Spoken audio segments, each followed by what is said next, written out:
എന്നെ பார்த்தது ഒരു പോലീസുകാരനോടൊപ്പം അവളെ பார்க்காதோன்னு நான் 15 வருஷத்துக்கு முன்னாடி இப்ப புரியுதோ நீ யாருக்குள்ள ஆள் அனுப்பிச்சிருக்கன்னு. காரு வர சத்தம் கேக்குது. ஜெயிலர் வந்துட்டாருன்னு நினைக்கிறேன்.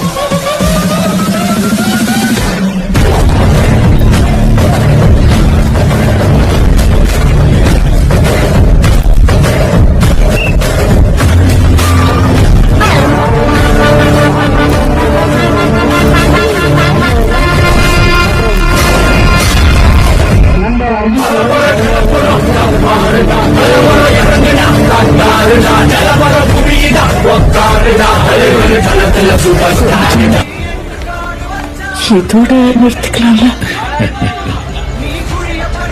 ரொம்ப தூரம் போயிட்டேன். ஃபுல்லா முடிச்சுட்டு தான் திரும்பி